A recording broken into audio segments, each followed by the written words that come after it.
Hola, buenas tardes.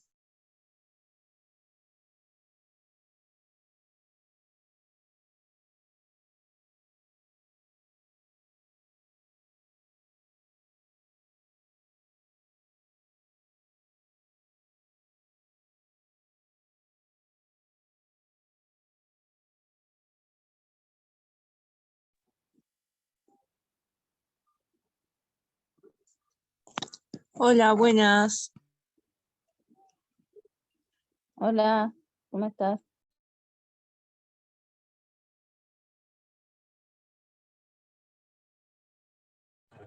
Hola, ¿cómo están?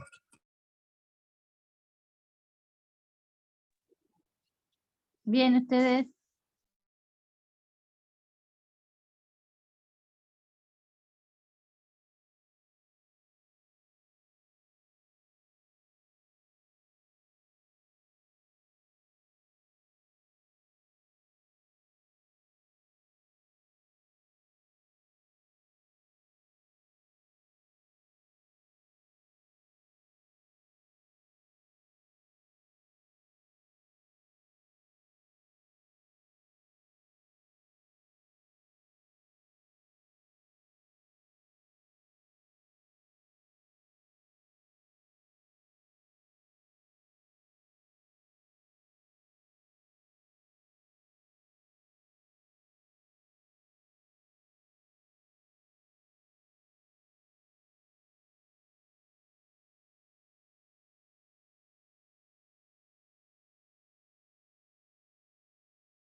Buenas tardes, ¿cómo están?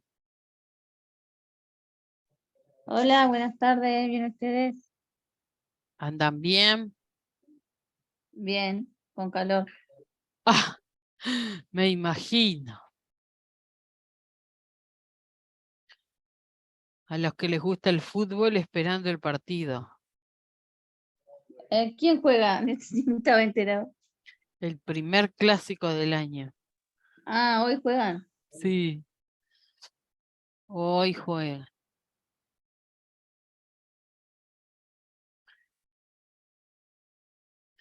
Muy El bien. famoso clásico de verano. ¿Sí, no?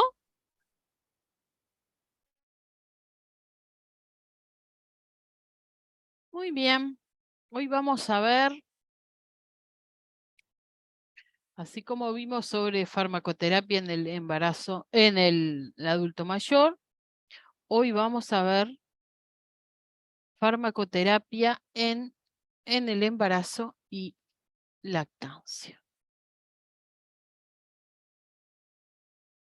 Y la que viene vamos a verlo en pediatría.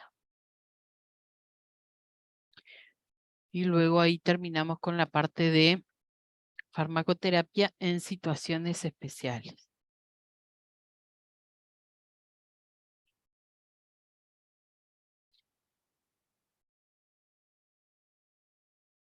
A ver.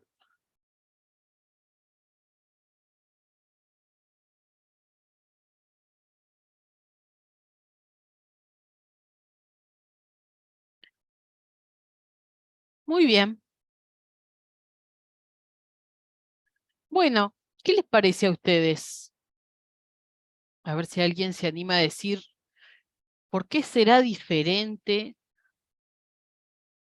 lo que es la farmacocinética y la farmacodinamia en el embarazo y en la lactancia. ¿Se les ocurre algo del por qué habría que tener consideraciones aparte?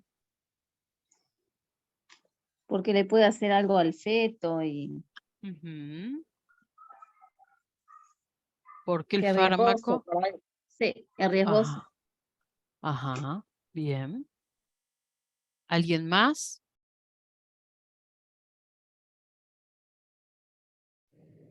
Profe, no escuché lo que dijo la compañera, pero desde mi punto de vista, primero que nada, porque está creciendo el feto y le podemos hacer efectos teratogénicos, es que se dice homogéneos, Exacto.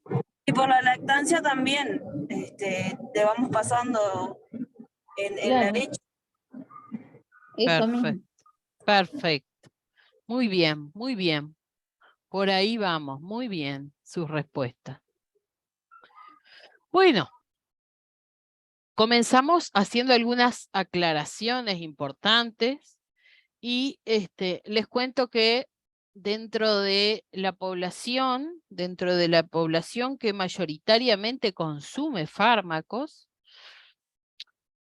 tenemos un muy gran porcentaje de mujeres y de mujeres embarazadas, de mujeres durante el trabajo de parto, mujeres durante el parto, mujeres durante todo el embarazo y mujeres durante la lactancia. O sea que tenemos un gran porcentaje si vamos a clasificar cuáles son los grupos de población que mayoritariamente consumen fármacos, hablamos en la clase pasada que lo eran los pacientes adultos mayores y geriátricos, y hoy entonces también les cuento que dentro del embarazo y la lactancia también tenemos un consumo con un porcentaje muy alto.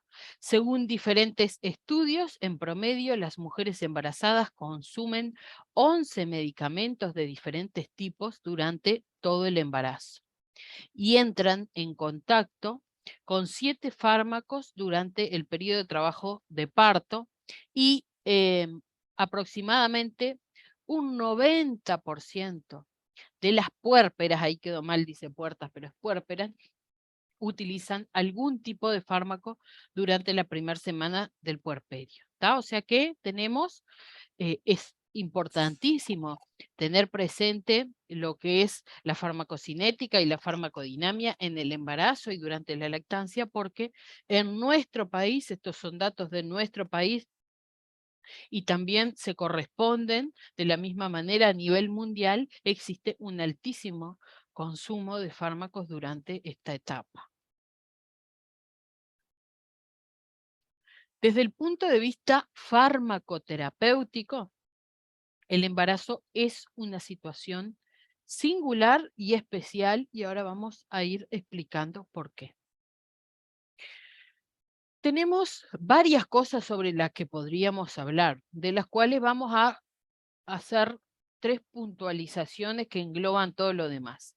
Tenemos una nueva situación fisiológica, es decir, el cuerpo pasa a funcionar de una manera muy distinta a la que funcionaba cuando no tenía ese bebé gestando. El metabolismo cambia, es decir, todos los procesos por los cuales las células se alimentan y se genera energía cambian. Lo que es la hemodinamia cambia, es decir, aumenta el volumen de sangre, circula más sangre, el cuerpo aumenta sus necesidades.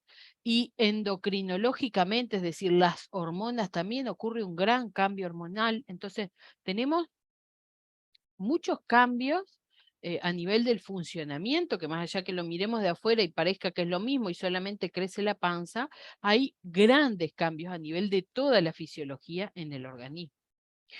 Por otro lado, como ahora vamos a desarrollar a lo largo de la clase, vamos a tener una nueva situación farmacológica, es decir, no podemos evaluarla de igual manera que la evaluábamos en una persona no gestante. En este caso, principalmente porque en la farmacodinamia no hay tantos estudios en la embarazada, pero sí en la farmacocinética, por lo que les contaba anteriormente, hay grandes cambios. Y además ahora tenemos 2 sujetos. Tenemos la madre, tenemos el embrión, el cual luego de las 9 semanas pasará a ser un feto y en el cual también cambiará el funcionamiento de su organismo. Entonces, cuando hablamos de embarazo y farmacología, tenemos que tener presente que acá tenemos lo que se llama la unidad materno-feto-placentaria. Acá tenemos 3 componentes que me van a hacer la gran diferencia en lo que respecta a toda la farmacocinética. Y ahora vamos a ir desarrollando cada uno de ellos. Otra cosa a resaltar, ay, esperen que voy a silenciar esto, que está en sonido. Otra cosa a resaltar en cuanto a los efectos de los fármacos en el embarazo es que de los defectos congénitos que hay, que son aproximadamente entre un 2 o un 4%, menos del 1% se atribuyen a los medicamentos, ¿tá? Pero menos del 1% es muy significativo. ¿Tá? Fíjense que pensando que era algo totalmente prevenible, que solamente con no consumir ese fármaco se podía evitar, y si pensamos que del total, por ejemplo, de 100, 10 defectos congénitos son atribuibles al medicamento, es significativo. Como les comentaba hoy al principio, hay un alto consumo de medicamentos en el embarazo. El 96% del 96% de las embarazadas, en un estudio que se hizo, el 78% consumía 2 o más medicamentos. Otro dato importante es que hasta casi aproximadamente la mitad de los embarazos no son planeados, por los cuales esto aumenta el riesgo teratogénico, como decía. Cuando hablamos de teratógeno, hablamos de algo que produce daño al feto, ya sea una droga, una enfermedad genética, un factor ambiental. Todo lo que produzca daño a un feto o a un embrión es un teratógeno. Entonces, el que aproximadamente, de acuerdo a datos estadísticos, la mitad de los embarazos no sean planeados, aumenta el riesgo teratogénico por el hecho de que una mujer puede, sin saber que está embarazada, consume fármacos y esos fármacos por ahí estaban contraindicados durante el embarazo y al no saber que estaba embarazada los consume sin duda, aumentando entonces así el riesgo. Otro dato importante es que la gran mayoría de los medicamentos tiene riesgos que aún no se han descubierto, es decir, si bien se describen los efectos adversos, efectos secundarios, hay algunos que no han pasado y que se desconocen. Es imposible que se conozcan el 100% de los efectos adversos o teratogénicos que puedan llegar a presentar un fármaco. Entonces, esto también aumenta el problema.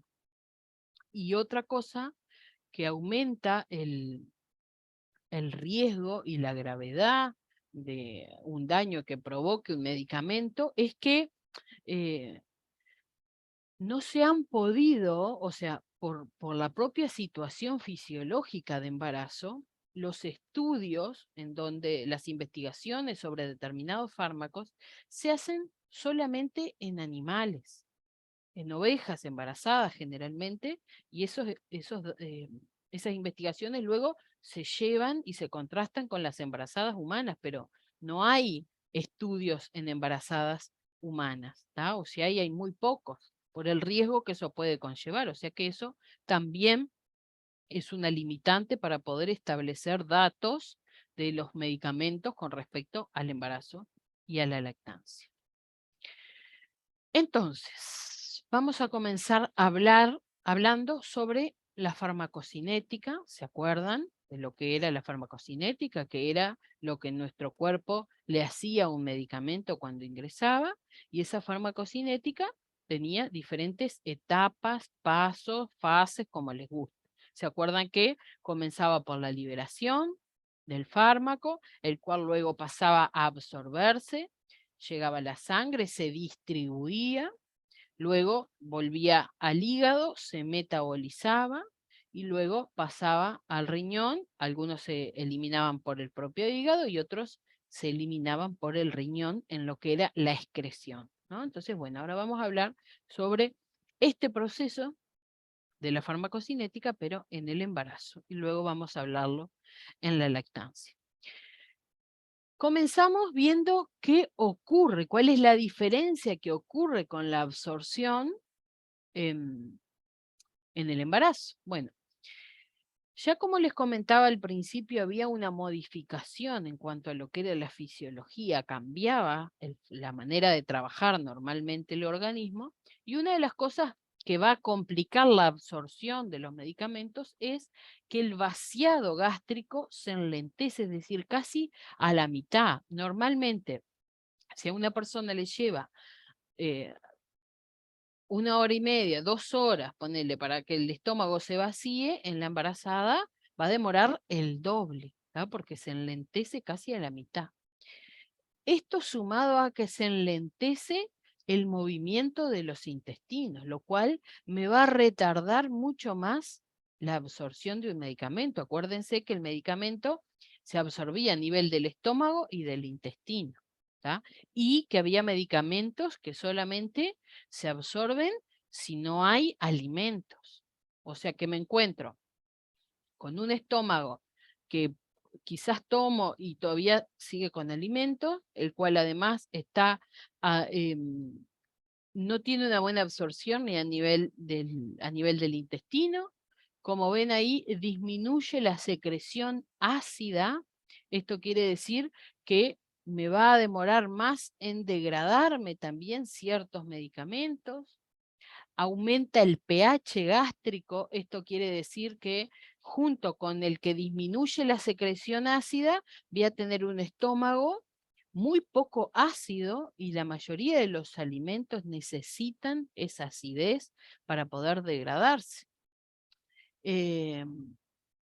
Bueno, eso en cuanto a la absorción, o sea, tengo un sistema digestivo más lento y con un cambio a nivel, hablando exclusivamente de lo que es los ácidos, con un cambio a nivel de la cantidad de ácido que normalmente había, ahora tenemos menos, y eso todo me va a complicar la absorción. Y luego, un pequeño dato a destacar es que toda la medicación que se administre por vía intramuscular, como por ejemplo a veces en la embarazada dan medicación para lo que es la maduración pulmonar, esa sí va a estar aumentada, se va a absorber mucho más cuando se administra por vía intramuscular, y es una de las cosas por las cuales se elige esa vía para administrar la medicación para maduración pulmonar, porque es mucho más rápido, ¿tá? Porque como a nivel de todo el aparato cardíaco y circulatorio, circula mayor cantidad de sangre, los vasos están más dilatados, entonces en los músculos se va a absorber de una manera mucho más rápida. O sea que se complica la absorción en el aparato digestivo. A nivel intramuscular se ve mejorada. Con respecto a lo que es la farmacocinética, la distribución, acuérdense, la letra D del proceso LADME, aumenta la cantidad de sangre, o sea, tenemos, no llegamos al doble, sino que tenemos del total de sangre que teníamos en nuestro cuerpo, que aproximadamente el corazón eyecta, es decir, larga por minuto 7, 8 litros de sangre por minuto, ahora pasamos a tener casi 12 litros por minuto en el embarazo, ¿tá? O sea que aumenta la mitad de lo que normalmente tiene. Otra cosa, eso beneficia. Si recordamos que los medicamentos se distribuían por la sangre, se absorbían y se distribuían por la sangre, acá tenemos mayor cantidad, beneficia. Pero, si ustedes recuerdan, la mayoría de los fármacos llegaban al lugar en donde tenían que actuar y atravesaban las diferentes barreras, membranas, siempre unidos a proteínas. En el embarazo baja la cantidad de proteínas, ¿tá? Y eso lleva a que la distribución se complique, ¿tá? Porque tenemos algunos medicamentos que sí pueden ingresar, aunque no estén agarrados, acompañados por una proteína, pero hay otros que exclusivamente ingresan acompañados de proteína. O sea que para ellos se nos complica en el caso del embarazo porque tenemos menos cantidad de proteínas. Con respecto al metabolismo, a la letra M del proceso LADME, ¿qué pasaba? Nosotros tenemos una situación en el embarazo de que hay una alta concentración de hormonas y principalmente de progesterona. Ese aumento de la hormona progesterona tiene varios beneficios en el embarazo, desde engrosar las paredes del útero y lograr una buena vascularización para que el bebé esté bien alimentado, bien nutrido durante el embarazo, luego colabora en el momento del parto para que se produzca el parto, luego ayuda también en la lactancia. Entonces, la progesterona para el embarazo es muy buena y es sumamente necesaria. Pero esa alta cantidad de progesterona que tenemos durante el embarazo va a hacer que, ¿se acuerdan ustedes cuando hablamos del citocromo P450? No sé si ustedes recuerdan, que eran enzimas que estaban en el hígado y que esas enzimas lo que hacían era ayudar a transformar, a metabolizar los fármacos, a transformarlos para que luego se puedan eliminar. Bueno, durante el embarazo tenemos, es como que esas enzimas, por la presencia tan alta de la progesterona, están más apuradas, muy apuradas. Entonces ese apuro que tienen va a llevar a que me metabolicen los fármacos, los transformen mucho más rápido. Y a veces ni siquiera les dan el tiempo para que estos obtengan un nivel en sangre suficiente para que el efecto dure tantas horas. Entonces, como están tan apuradas porque la progesterona hace que se apuren, se me van a metabolizar mucho más rápido y puede hacer que algunos fármacos duren menos de lo que normalmente durarían. Lo cual, luego del parto, al no tener esas concentraciones altas de progesterona, se acomoda todo. ¿Qué pasa con la excreción ¿tá? Con el último proceso de lo que es la farmacocinética. Tenemos, así como aumentó el volumen de sangre en todo el cuerpo, los riñones también tienen que apurarse y tienen que eliminar mayor cantidad para poder, si no se acumularía líquido y el corazón se sobrecarga y comienza a fallar. Entonces necesita los riñones también trabajar más porque ahora aumentó la cantidad de sangre que había en el cuerpo. Bueno, ese aumento de trabajo de los riñones, que hace que sea más rápido, también puede apurar la eliminación de un medicamento. Entonces, el hígado me lo apuró, me lo metabolizó más rápido, me lo eliminó más rápido y finalmente lleva a que tenga el fármaco menos tiempo del que debería estar en el cuerpo para producir determinados efectos. Entonces, esto lleva, sumado a eso que dice, aumento del aclaramiento de creatinina, ¿tá? Significa lo mismo. La creatinina es una sustancia que se elimina también como producto de desecho de los músculos. Entonces, aumenta también la eliminación de eso. Aumenta la filtración glomerular. A través de la filtración es que se va a producir la orina. O sea que, no les quise aclarar para no entreverar, pero finalmente hacen que se elimine mayor cantidad de orina más rápido. Por eso ven que las embarazadas van también al baño con mayor frecuencia. Entonces, todos estos cambios llevan a que haya que hacer ajustes de dosis en el embarazo, a veces aumentar la dosis porque la eliminación es mucho más rápida. ¿Está? Bueno, eso pasa en, acuérdense que les comenté y les hablé de, voy a poner para atrás para que no se entreveren, unidad, tenemos la madre, la placenta y el feto. Ahí les comenté qué es lo que pasaba con la madre. En cuanto a la farmacocinética, en cada uno de esos procesos, qué pasa con la madre. Ahora vamos a hablar qué pasa con la placenta. ¿Van entendiendo? Voy muy rápido. Me van diciendo, no tengo problema. Si hay algo de lo que dije que no se entendió, se los repito. ¿Se entiende? Sí, profe. ¿Sí? Está. Buenas. Seguimos entonces. Vamos a ver qué pasa ahora con la placenta. Bueno, hay un mecanismo. Primero les voy a mostrar acá para que logre entenderse. La sangre de la madre y del bebé durante el embarazo nunca se cruzan. Si todo va bien, nunca se cruzan. A no ser que haya algún traumatismo, que se forme un hematoma en la placenta y ahí sí los vasos se rompen y la sangre se cruza. Pero si no, están separadas, que eso era lo que yo quería mostrar. Este cuadro grande les muestra como que si fuera este pedacito de la placenta acá chiquitito. Esto que sale acá es el cordón umbilical.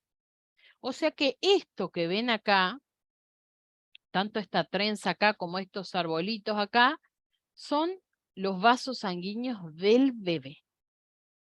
Y esto que ven acá, y estas ramitas acá, son los de la madre. ¿Tá? O sea que ven que en ningún momento un vaso sanguíneo del bebé se une al de la madre. Nunca. ¿Tá? O sea que no hay forma que las sangres se crucen.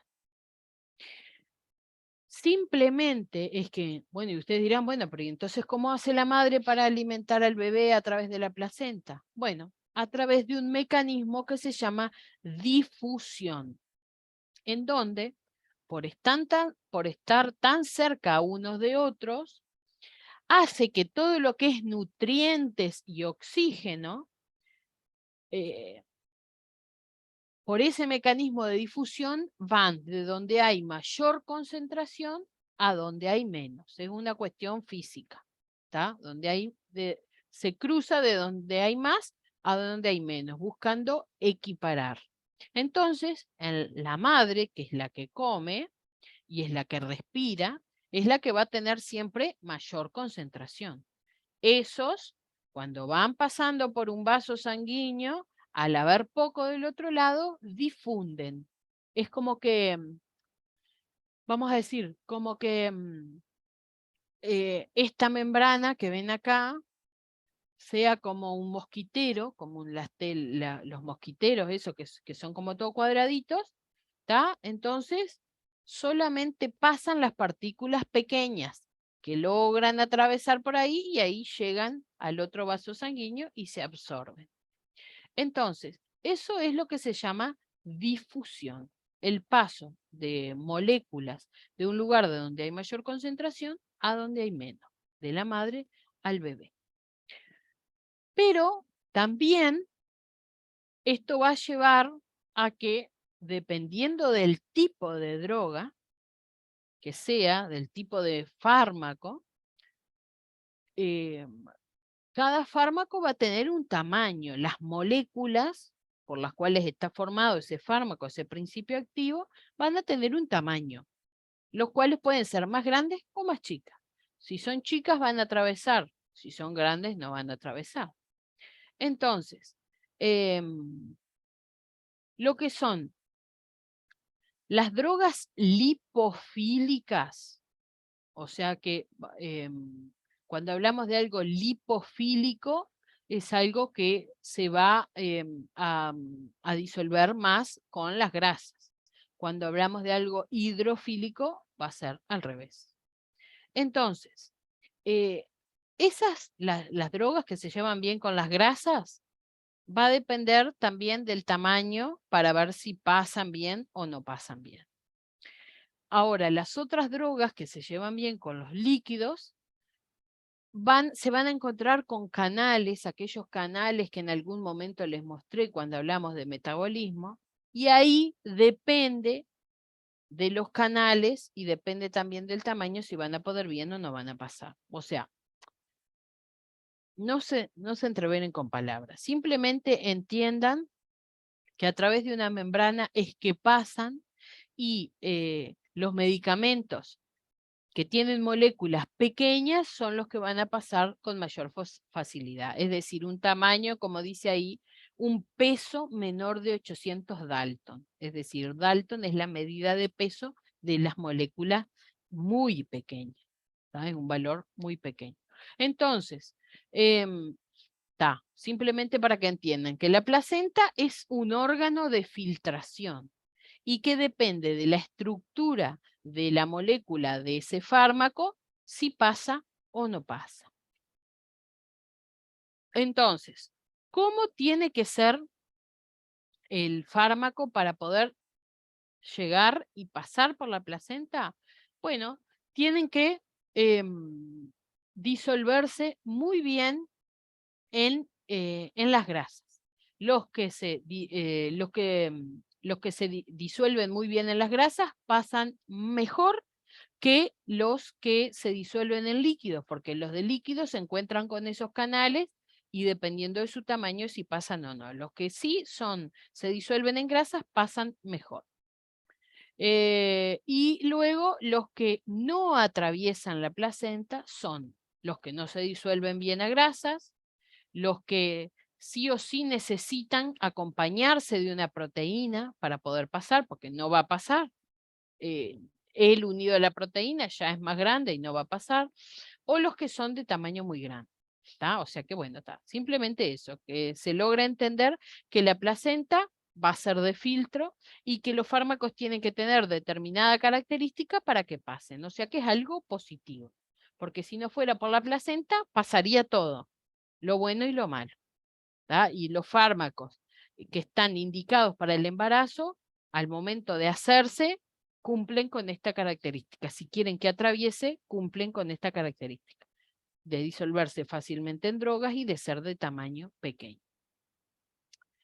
Bueno, vimos qué pasaba con la madre, vimos qué pasaba con la placenta y ahora vamos a ver qué pasa con el feto. Como les comentaba hoy, nosotros tenemos lo que es la teratogenia. Y bueno, simplemente para definir, teratógeno, como les decía hoy, es cualquier agente ya sea un fármaco, radiaciones, enfermedad genética, enfermedad infecciosa, que pueda producir algún daño en el feto, ya sea alguna anormalidad en el cuerpo, en los órganos, o mental. ¿Tá? Eso es un teratógeno. Cualquier cosa que produzca un daño en el embrión o en el feto.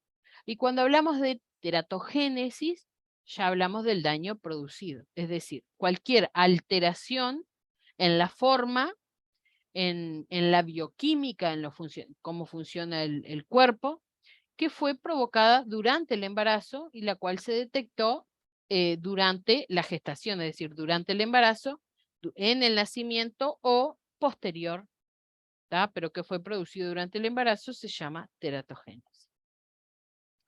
¿Qué pueden provocar los medicamentos? Bueno, esto, la teratogenia que les decía. Y acá tenemos algunos ejemplos de teratógenos, no solo de fármacos, pero en realidad tenemos que pueden provocarse enfermedades genéticas, como las trisomías, hay enfermedades infecciosas como la rubiola, la toxoplasmosis, el herpes que pueden provocar daños en el feto, el tabaquismo produce que el bebé nazca de bajo peso, el alcohol produce lo que se llama el síndrome alcohólico fetal, que tiene características en la cara del niño, pero que a nivel interno produce retardo mental. Las drogas de abuso como la cocaína y la marihuana también generan alteraciones y a nivel del sistema nervioso. Y los fármacos, ahora vamos a lo que nos toca hoy, los fármacos, ¿se acuerdan cuando vimos en aquella primera clase? Y ahora vamos a recordar que la FDA clasificaba con diferentes niveles a los fármacos dependiendo del daño que podían llegar a provocar. Entonces, ahora vamos a ver. Sí. Ahora vamos a volver a hablar sobre eso. Entonces, el momento más crítico para que se produzca daño en el órgano es cuando el órgano está creciendo, se está formando. Entonces, cada órgano va a tener su periodo crítico, que ahora les voy a mostrar y voy a intentar a ver si se puede entender un poco, pero de manera general, entre los primeros 15 días del embarazo y los 60 días, es el periodo más crítico, en donde todo se está desarrollando. Hay órganos que se desarrollan primero y otros que se desarrollan con posterioridad y otros que terminan el desarrollo completo luego. Pero aproximadamente entre los 15 y los 60 días es el periodo más riesgoso, en donde si una embarazada tiene contacto con un teratógeno, va a causarle un daño. Ahora vamos a ver esto, pero el corazón se forma durante las primeras 3-4 semanas.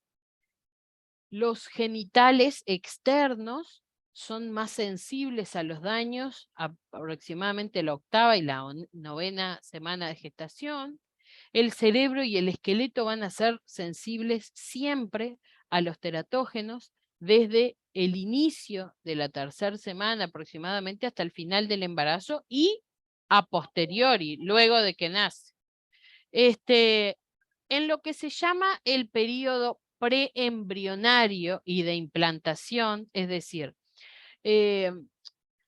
hay un periodo, discúlpeme un momento.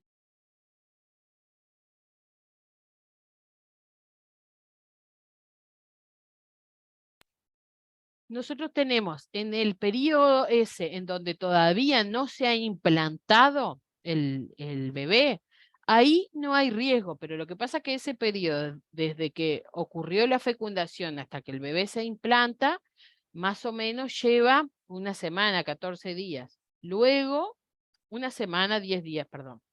Es decir, ocurre la fecundación, ¿no? Se une el óvulo, el espermatozoide, y anda circulando por las trompas hasta que llega al útero y se implanta. Eso demora aproximadamente una semana, 10 días. O sea, que en ese periodo no pasa nada si la madre se enfrenta a un teratógeno, porque en ese periodo no está implantado y no se está desarrollando. El problema arranca cuando luego de que se implanta comienza a desarrollarse. Ahí es que va a provocar daño, ahí va a haber teratogenia. Entonces dice ahí, en el periodo embrionario, que es en el primer trimestre, ocurre, o sea, en los primeros 3 meses, ocurre lo que se llama la organogénesis, que es la formación de los órganos. ¿tá? Ahí es donde tenemos mayor probabilidad de que cuando esta embarazada se enfrente a un teratógeno, ya sea de cualquier forma, ocurra una malformación en el órgano. Y ahí vienen, por ejemplo, si hay una malformación en el corazón, están las enfermedades congénitas.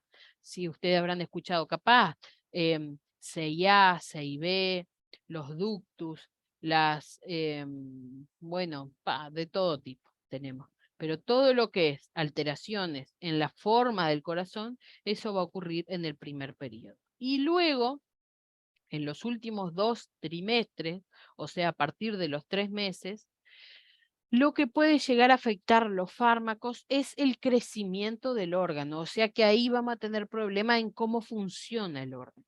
Si esta mamá se enfrenta a un teratógeno, a un fármaco teratógeno, esto le va a producir alteraciones en la funcionalidad del órgano, pero no en la forma.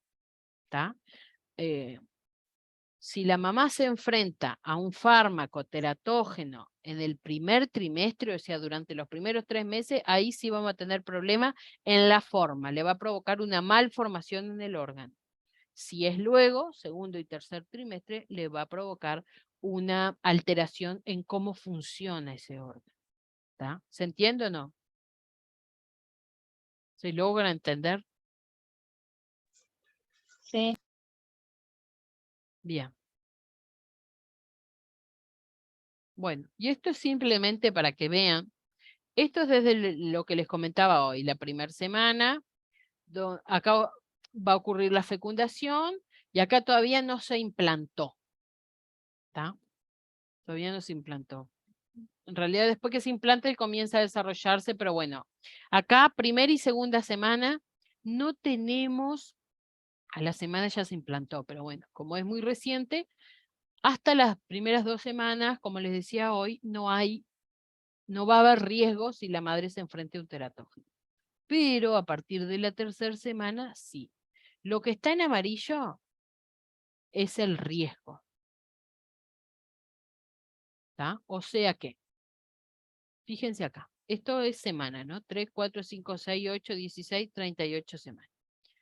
Esto acá dice sistema nervioso central, es decir, todo su cerebro. El cerebro está en riesgo desde la tercera semana de embarazo hasta la semana 16. O sea que durante todo ese tiempo, si la madre se enfrentó a un fármaco teratógeno, va a haber alguna alteración en el cerebro. El corazón también, desde la tercera semana, pero hasta la sexta aproximadamente. ¿Tá? Ahí va a tener riesgo. Y así sucesivamente. Los pulmones, acá desde 3,5, casi 4, hasta 6 y un poco. Los ojos entre la cuarta y la octava. Los oídos entre la tercera y casi la 15ª semana. Esto es el paladar. ¿Tá? ¿Vieron los niños que tienen labio leporino, paladar hendido? Bueno, la madre estuvo en contacto con algún teratógeno entre la sexta semana y la octava semana. Lo mismo con los dientes y los genitales externos desde más o menos las 7 semanas hasta las 8 o 9 semanas. ¿Tá? O sea que esto es simplemente para que ustedes vean cómo, dependiendo de la semana de embarazo en la que se encuentre, cuando la mamá se enfrenta a un fármaco teratógeno, va a producir un daño en determinados órganos. Pero fíjense que si se enfrenta a un teratógeno en la semana 5ª, puede producir daño en el sistema nervioso central, en el corazón, en los pulmones, en los ojos, en los oídos. ¿Ah? O sea que por eso es tan importante tener presente siempre las categorías de fármacos al momento de si viene una embarazada y nos pregunta, bueno, a ver, ¿puedo tomar esto, tal cosa? Si uno puede hacerlo, tiene el tiempo, bueno, mirar y fijarse que dice categoría tanto, tanto, tanto, bueno, a ver si se recomienda o no se recomienda el uso en el embarazo. Y acá esto, tener siempre presente la clasificación de la FDA en el embarazo. Acuérdense que tenía 5 categorías: A, B, C, D y X. En donde, si recuerdan, en la categoría A, los fármacos que dicen embarazo categoría A se pueden consumir sin problema. No hay riesgos. Los estudios que se han hecho no han demostrado ningún riesgo. Los de categoría B, los estudios que se han hecho han mostrado algún riesgo en el animal, pero nunca mostraron riesgo en el embarazo. O sea, que también se pueden consumir, categoría A y B. Ahora los de categoría C, ojo, se ha demostrado daños se han demostrado daños en animales y en seres humanos, o sea que ahí el médico debería de evaluar riesgo-beneficio. Si lo doy o no lo doy, eso lo debe indicar el médico. Los de categoría D, solamente si hay riesgo de vida, porque va a haber riesgo fetal, y los de X, totalmente contraindicados en el embarazo. Los fármacos de categoría X, acá les muestro algunos, como por ejemplo la talidomida, el metotrexato, lovastatina, ergotamina, misoprostol, isotretionina, anabolizantes, anticonceptivos orales, finasteride o todo lo que sea isótopos radioactivos. O sea, esto uno no se lo va a memorizar ni mucho menos. Solamente hay que entender las categorías para poder saber cuándo se recomiendan y cuándo no. Aún así, chicas, a ver, no es responsabilidad de ustedes el hecho de dispensar un fármaco que una embarazada vino y me pidió y no estaba recomendado en el embarazo. No es responsabilidad. Pero sí, bueno, saber que a veces, si vienen y les preguntan, ustedes abran en un Bademecum, un farmanuario o alguna conocido, quien sea, y dice embarazo categoría X, no, esto no podéis tomar porque es 100% riesgoso para el bebé. O sea, eso importa que ustedes conozcan a qué hacemos referencia. Y bueno, y finalmente vamos a ver, ya hablamos todo, por qué el embarazo es una situación especial. ¿Qué pasaba en la madre? ¿Qué pasa en la placenta? ¿Y qué pasa en el feto cuando se expone a fármacos teratógenos? Ahora vamos a ver qué pasa en la lactancia. Tener esto bien claro siempre, que la lactancia se considera el mejor alimento para todo recién nacido y hasta los 6 primeros meses de vida. O sea, esto como exclusivo. Luego de los 6 meses se puede continuar con lactancia, hasta los 2 años lo recomienda la OMS, pero bueno, esto siempre resaltable. La mayoría de los medicamentos que se prescriben a las madres lactantes no tiene efecto sobre la lactancia, la gran mayoría. Pero hay diferentes factores, que ahora vamos a ver algunos, que van a determinar si el fármaco se excreta, es decir, sale. Acuérdense cuando hablamos de excreción, que la gran mayoría se excreta por el riñón, algunos por el hígado, pero que también había una parte que podía excretarse por la saliva, por la respiración y por la leche materna. O sea que, primero tener presente esto, que la lactancia es lo más importante por sobre todo. Segundo, que la gran mayoría de los fármacos no se excretan por la leche. Y tercero, que aunque se excreten, hay factores maternos, factores del lactante y factores del propio fármaco que van a hacer menos posible todavía que se excreten. Entonces, por ejemplo, los factores maternos, vamos a ir viendo cada factor. Los factores maternos hacen referencia a, por ejemplo, la composición de la leche. Los fármacos que son lipófilos, es decir, que se disuelven bien en la grasa, esos se van a excretar en mayor cantidad por el calostro, que es el tipo de leche que tiene mayor cantidad de grasa. Va a depender de la cantidad de leche que la madre produzca para ver si se excretan o no los fármacos. Va a depender de cada cuánto ese bebé toma la teta. Y bueno, y un dato importante que si la madre tiene alguna enfermedad del hígado o del riñón, eso va a hacer que se elimine en mayor cantidad y eso aumenta, por lo tanto, el fármaco en el organismo y aumenta el riesgo de que sí se excrete por la leche. ¿Está? Entonces, entender esto. No es que sí o sí todo fármaco que diga que se excrete por la leche se va a excretar, o sea, va a salir por la leche en todas las madres por igual. No. Hay que ver en qué etapa de la lactancia está esa madre, es decir, si está con calostro o ya está con leche madura. Entonces, de esa manera, por ejemplo, los fármacos que se unen y se disuelven bien en las grasas, si ya está con leche madura, se va a excretar mucho menos cantidad que cuando estaba con calostro. Lo otro es, si produce poca leche, menos se va a excretar. Si le da la teta cada 3 horas, menos se va a excretar. ¿Tá? O sea, no es que sí o sí en todas las madres lactantes, todos los fármacos se van a excretar de la misma manera. ¿Tá? Hay factores maternos que van a cambiar, van a hacer la diferencia entre cuánto se excreta el fármaco en esa madre y cuánto se excreta en esta otra. ¿Tá? Por eso es tan difícil poder decir este sí o este no, y por eso es que la gran mayoría se puede tomar dando de lactar.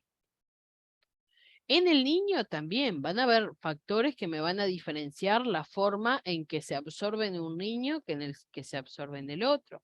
Por ejemplo, la capacidad de succión, es decir, si este niño succiona de una manera vigorosa, fuerte, o succiona muy débil. También cada cuánto toma la teta. El tiempo que pasó desde que la mamá tomó el medicamento hasta que le dio la teta.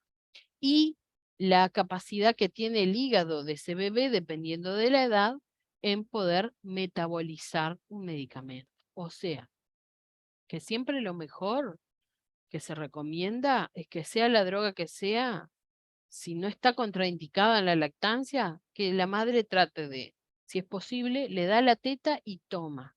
O sea que la próxima lactada hayan pasado por lo menos 2 horas y ya el fármaco está en etapa de excreción y no va a liberarse por la leche. O sea que depende de factores de la madre, depende de factores del niño y depende de factores del propio medicamento. Por ejemplo, lo que son las propiedades físico-químicas, es decir, si el medicamento se disuelve bien en la grasa, como les comentaba hoy, pasa mejor.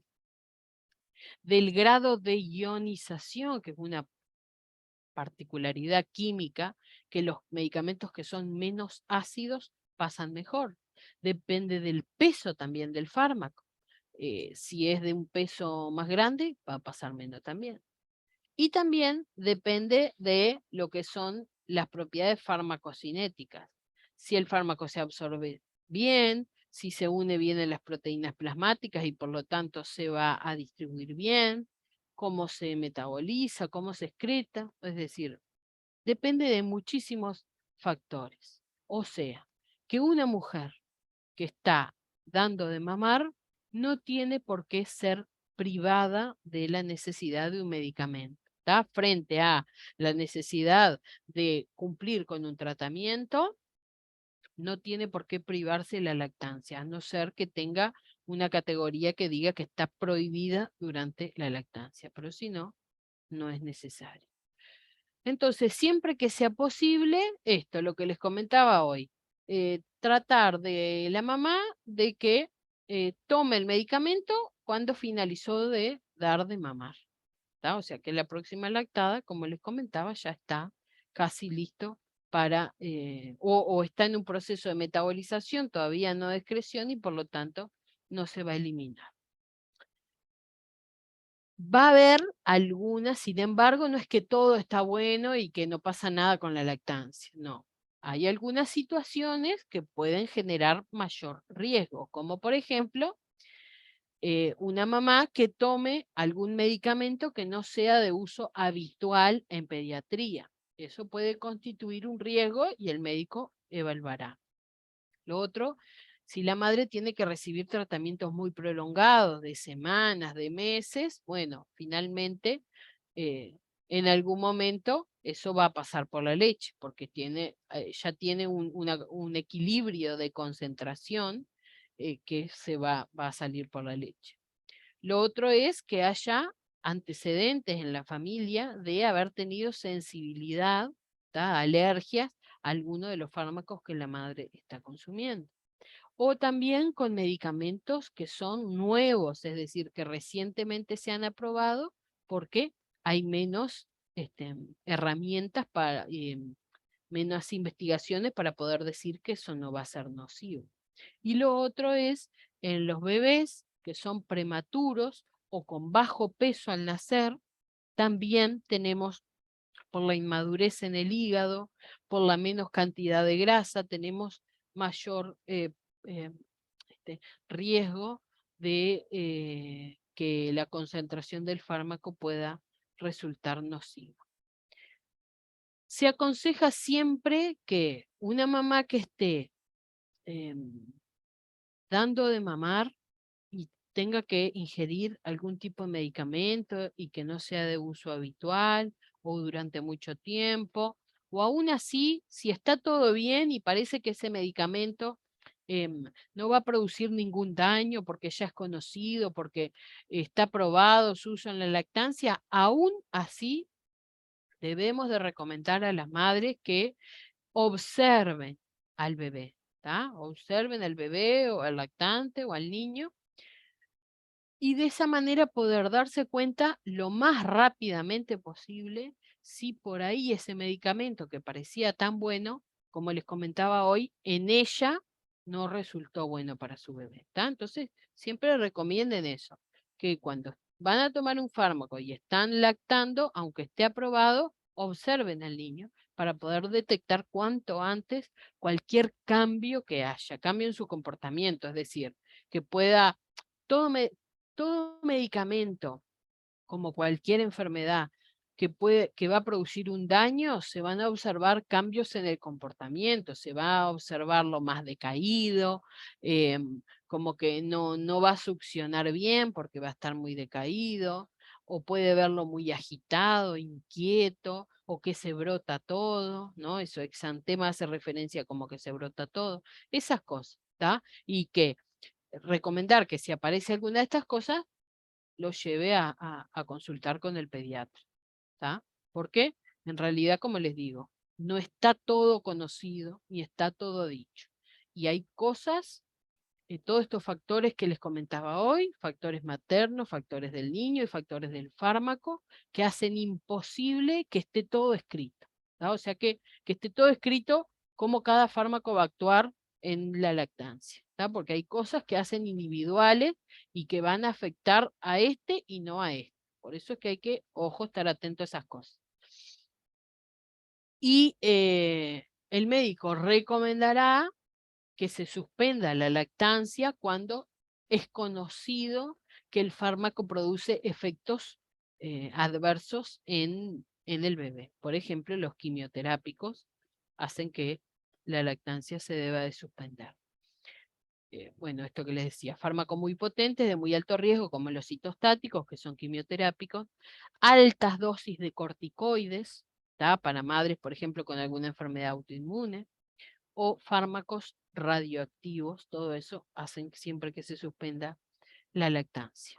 Y a veces en alguna niño que tenga alguna alteración a nivel del hígado o del riñón también. Eso les van a indicar. Entonces, como norma general, debería tenerse presente que solamente la madre ingiera un medicamento si es estrictamente necesario. Si puede resolverlo de otra manera, que trate de no ingerir el medicamento. Lo otro, que pueda tomar la dosis mínima solo logrando que le haga efecto y no hay que irse a las dosis máximas, que sea durante el menor tiempo posible, que se eviten lo que se llaman medicamentos de liberación sostenida. Acuérdense cuando veíamos las formas farmacológicas, que cuando hablamos de profármacos, que eran medicamentos que vienen preparados para que se liberen de manera muy lenta, como por ejemplo el ketoprofeno LP, que dice liberación sostenida. Bueno, esos fármacos que se traten de evitar, porque se va a mantener una concentración en sangre durante mucho más tiempo que los que no son de liberación sostenida. Lo otro, bueno, tratar si es posible de evitar algún medicamento durante las primeras semanas de la lactancia, porque el calostro normalmente es durante 48 horas, pero puede una madre tener calostro hasta los 5 días, y ahí es cuando más se liberan por las características de los fármacos. Y bueno, y utilizar siempre los medicamentos más seguros, que estén aprobados, que estén categorizados. Acuérdense que la FDA también categorizaba para la lactancia y les dicen el vademecum, bueno, que se puede utilizar o que no se puede utilizar, ¿está? Para la lactancia. Y bueno, chicas, y esto era todo lo que quería comentarles por el día de hoy. No sé si les quedó alguna duda. Sacar la foto para la lista. Si hay algo que quisieran preguntar o quedó todo claro.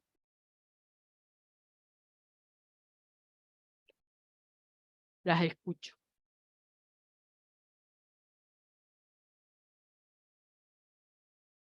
¿Entendieron? Díganme, aunque sea.